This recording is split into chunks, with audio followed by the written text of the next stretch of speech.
Jericho was once an ancient city of awe-inspiring power and enduring renown. Its denizens, firmly convinced of their own invulnerability, dwelled within seemingly impregnable ramparts that soared high into the sky. These massive fortifications, erected in an age when enormous walls were seen as the ultimate symbol of defense, shielded a community immersed in both extraordinary wealth and extravagant pleasure.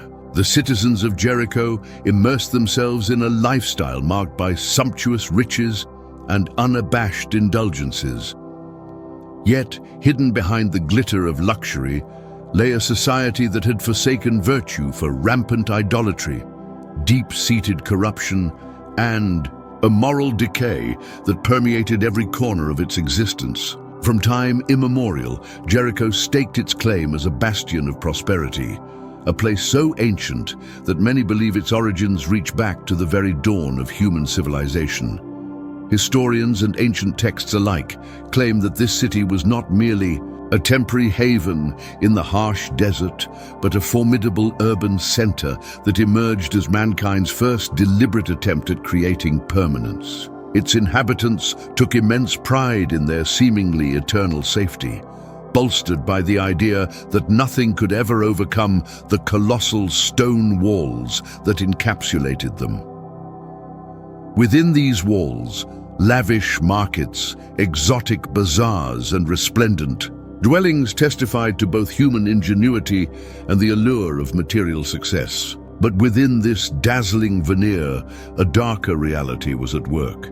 Jericho was renowned for hosting ritualistic ceremonies in its sacred temples, rites performed in honor of numerous pagan deities. In these hallowed spaces, sexual rites and acts of debauchery were carried out as sacred offerings. Men and women alike willingly surrendered to sin, all in the name of gods they believed could ensure earthly prosperity. Such ceremonies, far removed from moral rectitude, were celebrated with an almost festive lack of restraint. The people took no heed of the consequences, buoyed by a false sense of everlasting security. To them, the towering walls were not merely a physical boundary, but an emblem of divine favor, a guarantee that no external force or internal sin could ever bring them harm. It is precisely this bewildering blend of prosperity and depravity that has made Jericho such an enduring subject of fascination and cautionary legend. One may ask, how could a city so splendiferous and seemingly fortified fall so inexplicably from grace? What precisely transpired behind those impregnable barricades that ultimately led to its collapse? And even more pressing, does the tale of Jericho offer a warning that resonates with modern society? A message that transcends millennia and calls into question the very nature of security, wealth, and morality. In the earliest days of civilization, within the stretch known as the Fertile Crescent, a land blessed by abundant water and nourishing soil, Jericho emerged as a pioneering center.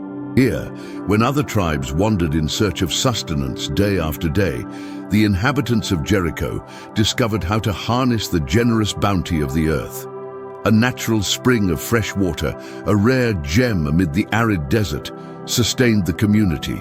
This vital resource spurred innovation in agriculture, enabling the cultivation of grains, dates, and other produce that would feed its ever-growing population. Over time, the city blossomed into not only an agricultural powerhouse, but also a significant trading hub. Merchants and travelers from distant lands flocked to its markets where spices, finely woven fabrics, precious metals, and exquisitely crafted artifacts changed hands, a commerce that both enriched Jericho and further bolstered its reputation as a center of civilization. Yet with prosperity came complacency. The very opulence that elevated Jericho as a wonder of early urban achievement served as the backdrop against which its moral disintegration unfolded. The citizens, intoxicated by the glitter of luxury, began to neglect the spiritual and ethical principles that once marked early communities. Their admiration for physical grandeur soon crossed over into a misguided veneration of earthly pleasure, the kind of pleasure that, when pursued without restraint, leads inevitably to decay. Envision living within those high stone walls, surrounded at every turn by wealth and sumptuous excess. One might be tempted to believe that the laws of nature and fate had little to do with the affairs of such a prosperous group. After all, when one is encircled by great stones built to repel invaders and shield against the harsh elements, who could imagine that calamity might ever find a way in? In a twist of dramatic irony, the very defiance and haughtiness born from their newfound grandeur obscured a fatal vulnerability. Deep within the heart of Jericho, the relentless pursuit of pleasure and the abandonment of pious traditions had sown the seeds of its downfall. The city, once a beacon of human achievement and divine blessing, had strayed far from the path of righteousness. Its towering walls, emblems of strength and protection, did nothing to stave off the corruption festering within. While the inhabitants reveled in their endless luxury, they also descended into practices that, from an eternal perspective, were nothing short of sacrilege. According to sacred scripture, specifically the narrative recounted in the book of Joshua, Jericho's fate was sealed not by mortal armies or conventional warfare, but by a divine mandate. The Bible relates how God, displeased with the unbridled immorality and sacrilegious conduct that had become the lifeblood of this illustrious city, declared that its end was nigh. He spoke to Joshua, commanding him with the astonishing promise, "Behold, I have delivered Jericho, along with its king and its valiant soldiers, into your hands." The sheer audacity of this promise seemed to contradict all human logic. How could a fortified city with walls so vast and seemingly impenetrable be laid waste without the clamor of battle or the force of armies? Indeed, as unsettling as it may seem, the story of Jericho encapsulates a timeless paradox. On one hand, it is a celebration of human resourcefulness, of early urban planning, agricultural innovation, and the capacity to build monumental structures. On the other hand, it stands as a grim admonition when human pride blinds us and we allow indulgence to override discipline. Even the mightiest defenses may prove futile. The walls of Jericho, which once towered as monuments to the city's strength, eventually crumbled in a manner that defied both architectural prediction and military might. The very faith that its residents had placed in stone and mortar was shattered in an instant, leaving behind only ruins as testimony to the impermanence of human constructs built on error and excess. It is precisely this dramatic collapse, so sudden and unequivocal, that invites us to reflect on the larger implications of pride, corruption, and the abandonment of faith. The rejection of divine order in favor of instant gratification ultimately rendered the city vulnerable to forces beyond its control. The story of Jericho is more than a historical account or a biblical parable. It is a cautionary tale that reverberates through the ages.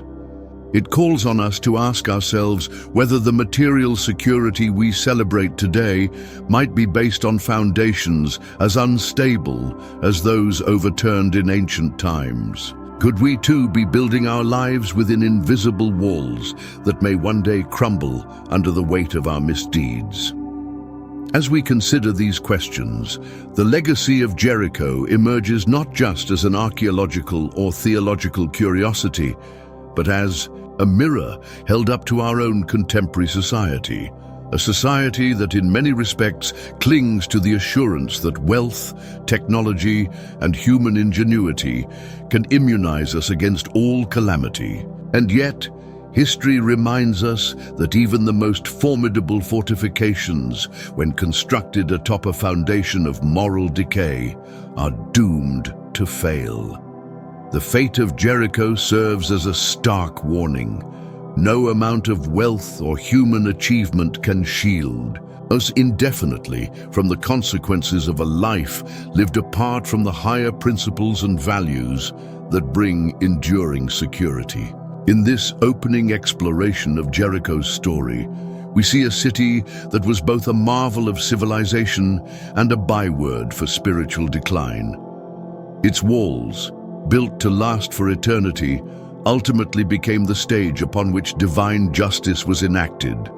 A tragedy that underscores the eternal truth that when we forsake righteousness in exchange for the fleeting pleasure of material indulgence, no fortress can ever safeguard us against the eventual reckoning. Building upon the ancient legacy introduced, we now turn our attention to the unique features that set Jericho apart as one of the earliest exemplars of urban civilization, and yet, paradoxically, as a center of moral decay.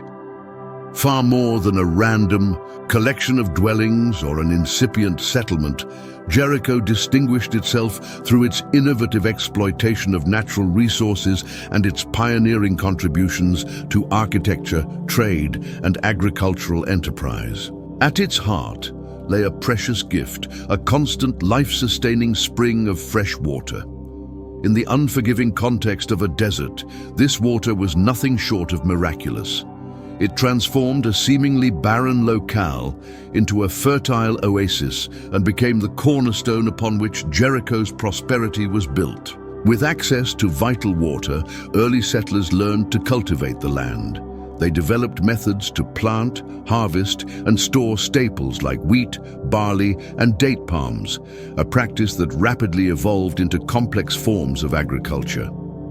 This agricultural boom not only ensured food security, but also afforded the city an economic stability that attracted neighboring peoples and merchants from faraway lands. Jericho grew into a vibrant crossroads of trade, where precious commodities, spices, textiles, and precious metals flowed freely, exchanged by those keen to benefit from the city's strategic location in the Jordan Valley. As commerce flourished, so too did the city's splendor. Merchants built bustling markets amid bustling streets, where the scent of exotic spices mingled with the sound of animated bartering. Lavish mansions and palatial dwellings popped up everywhere, adorned with intricate carvings, gilded decorations, and elaborate tapestries that celebrated wealth and aristocratic lineage. Yet this outward display of opulence was double-edged. The same prosperity that allowed Jericho to shine as a jewel of early civilization also provided fertile ground for the seeds of decadence to take root. Inside the impressive temples of Jericho, a series of sanctuaries dedicated to a myriad of pagan deities, the celebrations of excess took on a ritualistic form. These temples were not solemn places of worship in the manner of later monotheistic traditions. Rather, they were arenas of erotic and sometimes brutal ceremonies designed to appease capricious gods. In these rites, sexual rituals and even acts of human sacrifice were considered expressions of piety. The very foundation of religious life in Jericho was thus intertwined with practices that from a modern moral perspective appear both depraved and shocking. Idol worship, far from being a mere cultural quirk, became a central tenet of daily existence, a belief system that justified every indulgence and every act of debauchery. Such practices had a cascading impact on all layers of Jericho's society. The corruption was not confined merely to the clergy or the ruling elite. It reached deep into the private lives of ordinary citizens. Families were sometimes arranged, not by considerations of love or mutual respect, but as transactions that would secure economic or political advantage. Personal honor was sacrificed at the altar of convenience and excess. In public squares and private quarters alike, the pursuit of pleasure supplanted the pursuit of wisdom. The community's collective moral compass was gradually replaced by a compulsion to seek immediate gratification, a trend that grew in tandem with the city's material abundance. Ironically, within these circumstances, there also emerged a culture of ostentatious security. with its double-layered defensive walls, one massive stone barrier standing roughly 5 meters tall, and an even more imposing earthen or adobe structure. Rising an additional 7 meters, the physical fortifications of Jericho were engineered to inspire both admiration and hubris. These fortifications were not random. They were strategically constructed on a natural elevated ground, which rendered them even more impregnable to enemy assaults.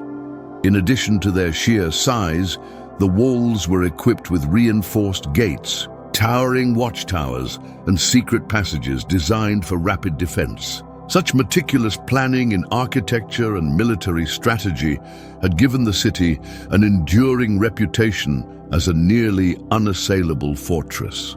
The citizens took great pride in their accomplished engineering feat. They believed that their expansive, multi-layered fortifications, combined with resources like ample stores of grain and water, would allow them to withstand sieges that might last for months or even years. It was a faith so deep that when ominous signs began to appear on the horizon, whispers of an approaching foreign force, the people of Jericho were confident that their storied walls would protect them from all harm. Yet, just as the finest architectural structures can hide imperfections in their foundation, so too could Jericho's physical defenses belie an inner vulnerability. Despite its outward magnificence, the city had become so deeply mired in excess that it had, in effect, separated itself from the benevolent order of things. Historical and biblical records later reveal that all the wealth, fortifications, and opulent celebrations were ineffective in staving off a destiny that had been divinely preordained. The very virtues that once made Jericho an emblem of early human achievement were overwhelmed by the vices that the citizens had allowed to flourish unchecked. As if echoing an inevitable cosmic rebuke, the sacred texts remind us that the prosperity of Jericho was inextricably linked with moral peril. For every market stall brimming with riches, there was a temple where forbidden rites were enacted with zealous abandon. The citizens believed that through the power of their gods, they could secure bountiful harvests, ensure victory in battle, and enjoy endless hedonistic pursuits. Their unwavering faith in these false idols created a false sense of security, a belief that if one could accumulate enough wealth or erect unyielding walls, one would be immune to calamity. Such was the seductive nature of material success. It provided temporary solace and pride, yet it could not substitute for the higher, sustaining force of righteousness. The story of Jericho's prosperity, therefore, embodies a tragic irony. Here was a city that had achieved miraculous feats in agriculture, trade, and engineering, a city that seemed destined to prosper for eternity. And yet, its ecstatic celebration of transient pleasures and its abandonment of divine principles ultimately prepared the stage for what was to come. The disregard shown for spiritual discipline and the neglect of a proper moral framework set in motion a chain of events that would lead to the city's dramatic and inescapable downfall. Every act of excess, every indulgence in idolatry, slowly eroded the spiritual armor that might have otherwise protected the community from impending judgment. In comparing Jericho's splendor with its eventual fate, one cannot help but be struck by the message it carries for every generation. The city's architects and rulers constructed monumental walls in an effort to establish a legacy of invincibility. But the true strength of any society does not reside solely in its physical infrastructure. It is measured by the integrity, humility, and moral fortitude of its people. When those qualities are supplanted by vanity and indulgence, even the grandest defenses become vulnerable. The tale of Jericho serves as a timeless parable, a stark reminder that while human effort can yield breathtaking accomplishments, it is ultimately the spirit and the heart that determine whether a civilization will flourish or fall.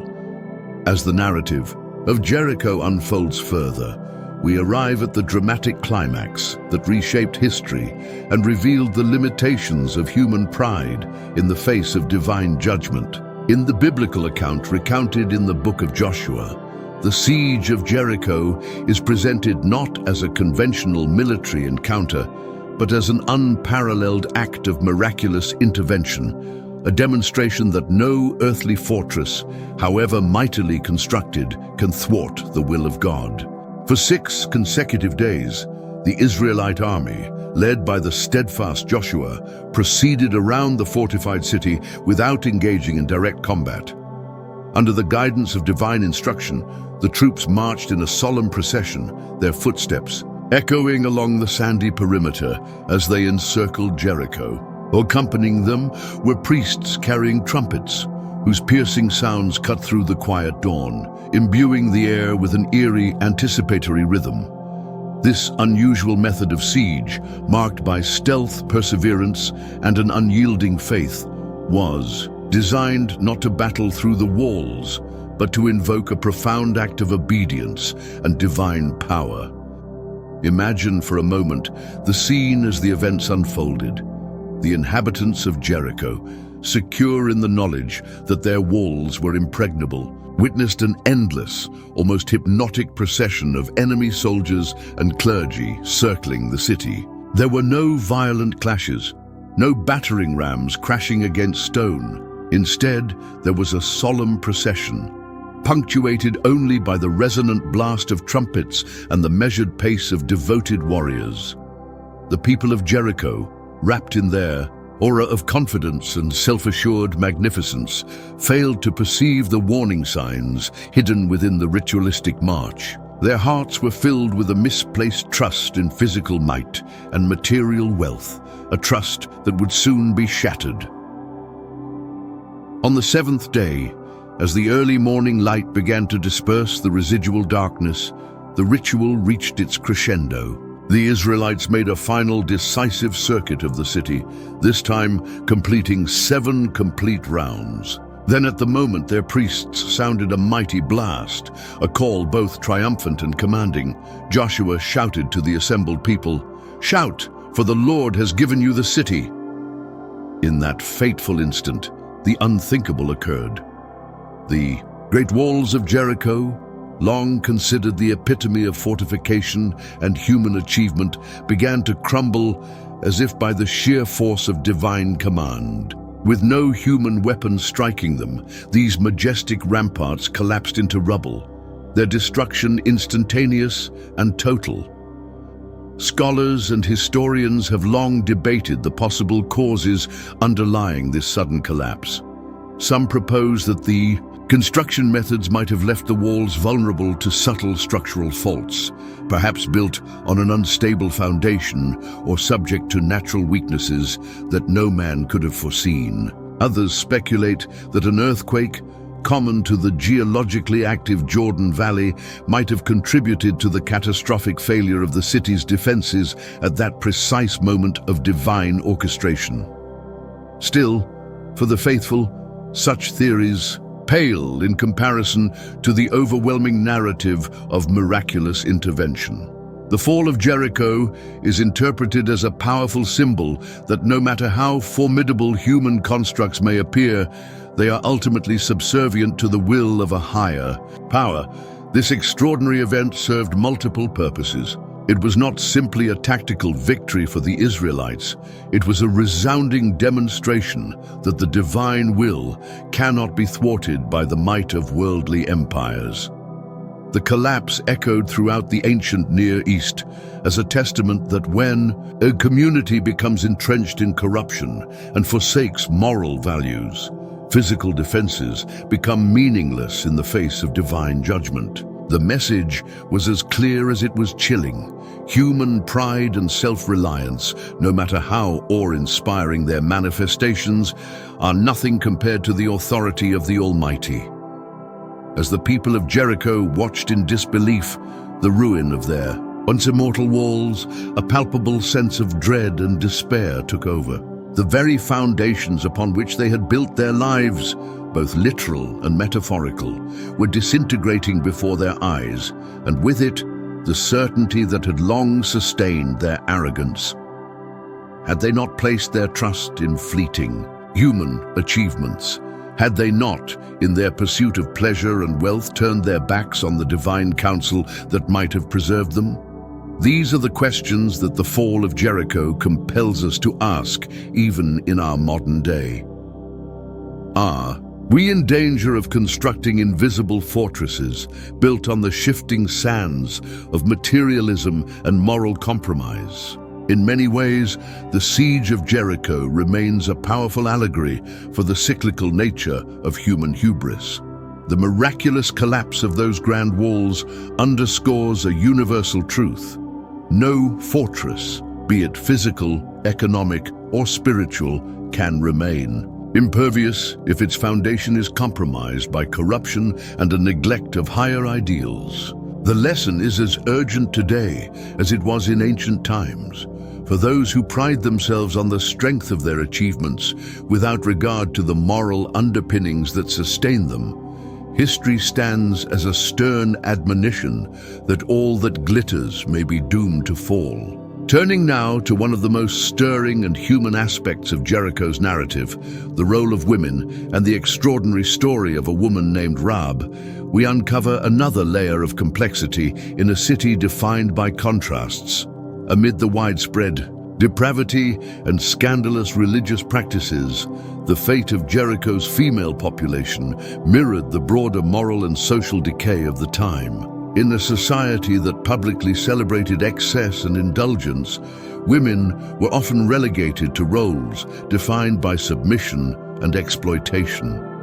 For many, their lives were dictated not by personal choice, but by the dictates of tradition, political maneuvering, or the ruthless demands of religious ritual. In Jericho, as in many ancient societies, a duality existed concerning the status of women. On one side, women affiliated with the elite, those connected to the ruling classes or influential merchants, occasionally enjoyed a measure of respect, and were even capable of wielding some degree of authority in matters of commerce and social ritual. However, such exceptions were a minority. For the vast majority of ordinary women, life was marked by being treated as little more than commodities. Their fates were often sealed through arranged marriages, transactional alliances, or, more shockingly, by being forced into roles as sacred prostitutes within pagan temples. In these hallowed yet profane settings, acts of sexual intercourse were not expressions of intimacy or love, but were ritualized displays intended to curry favor with capricious deities, gods believed to control the fertility of the land and the prosperity of its crops. This practice, commonly referred to as sacred prostitution, was rationalized by the notion that the fertility of the soil and the well-being of the community were inextricably linked with human sexuality. The women consigned to these rituals were expected to engage in sexual relations as acts of worship meant to invoke divine blessings such as abundant harvests, protection in battle, and overall prosperity. These practices, steeped in the cultural and religious ethos of the time, were not universally condemned by the people of Jericho. Rather, they were woven into the fabric of everyday life. In the eyes of many, these rituals represented the logical extension of a culture that placed material gratification and hedonistic fervor above the pursuit of higher spiritual truth. Yet amid this pervasive culture of licentiousness, one story stands out as a beacon of transformation and redemption, that of Rahab. Unlike her compatriots, who had largely succumbed to the morally corrosive atmosphere of their environment, Rahab was a woman whose life took an unexpected turn. Known to the locals simply as a prostitute, she occupied a lowly position by the standards of her society. But in a twist of fate that would forever alter her destiny, Rahab recognized the looming judgment upon Jericho. Having heard whispers of the mighty deeds of the God of Israel and the impending arrival of Israelite spies sent by Joshua, she chose not to remain complicit in the city's collective sin. Instead, driven by a spark of true faith, Rahab defied the prevailing culture. She risked her life by sheltering the Israeli scouts and urging them to return to her with assurances of safe passage, not only to protect her own family, but to align herself with a higher moral calling. Her courageous act of faith, a solitary stand amid widespread corruption, did not go unnoticed. In the ensuing capture of Jericho and the dramatic collapse of its walls, the Israelites remembered Rahab's assistance. As a token of divine mercy, and because of her genuine belief in the true God, she and her family were spared from the city's destruction. Rahab's story, then, operates as a potent reminder that even in the darkest of times, when a city is overwhelmed by decadence and moral decay, a sincere turn toward righteousness can change the course of one's destiny. In a society where women were often used as mere pawns in the quest for profit and pleasure, Rahab emerged as a symbol of hope and redemption. Her legacy challenges us to look beyond surface appearances and to acknowledge that genuine faith and transformation are accessible to all, regardless of social status or past transgressions. Moreover, the tale of Rahab invites a broader reflection on the nature of divine justice. While the overwhelming corruption in Jericho led to its ultimate ruin, the selective mercy shown to Rahab underscores a recurring theme in sacred history, that God's compassion is both discerning and transformative. The narrative of Jericho, when examined through the lens of Rahab's redemption, becomes not just a story of downfall, but also one of the possibility of renewal. Even amid widespread moral collapse, there exists the hope that individual choices grounded in faith can pave the way for salvation. This message resonates powerfully in our modern era as we grapple with issues of social injustice, the exploitation of vulnerable groups, and the consequences of unchecked indulgence in worldly pleasures. Beyond the personal story of Rahab, the collapse of Jericho itself stands as an enduring metaphor for the eventual crumbling of all fortifications, be they physical walls or the metaphorical walls we build around our lives through sin and moral compromise. The miraculous fall of Jericho's walls sends a resounding message. No matter how formidable an external structure might seem, when it is supported only by human arrogance and corrupted values, it is doomed to collapse under the weight of its own iniquity. Such is the cautionary tale that Jericho imparts to each generation. It calls on us to scrutinize the walls we erect in our own lives, the barriers formed by fear, pride, doubt, or sin, and to recognize that true strength lies not in material security, but in living a life aligned with higher, immutable principles. In closing, the saga of Jericho combines elements of wonder, tragedy, and redemption. Its imposing walls and bustling markets, its sumptuous feasts alongside depraved rituals, and its ultimate destruction at the hands of a divine power all weave a tapestry that has captivated hearts and minds for millennia. Whether viewed as a historical account, a theological lesson, or a timeless parable, Jericho demands that we confront the consequences of a life devoted solely to earthly pleasures. It challenges each of us to ask, how many fortresses have we built in our own lives? What moral or spiritual walls stand in the way of true, lasting security? And, most importantly, can we, like Rahab, choose a different path when faced with the inevitable judgment that comes from abandoning that which is truly eternal? If you believe that the Almighty offers true refuge, if you claim that your strength is not derived from transient worldly achievements, but from a steadfast commitment to higher, eternal principles, then declare it boldly. Embrace the lesson of Jericho and let it remind you that while human constructs may crumble, a life built on genuine faith, repentance, and moral integrity stands strong against the ravages of time and fate.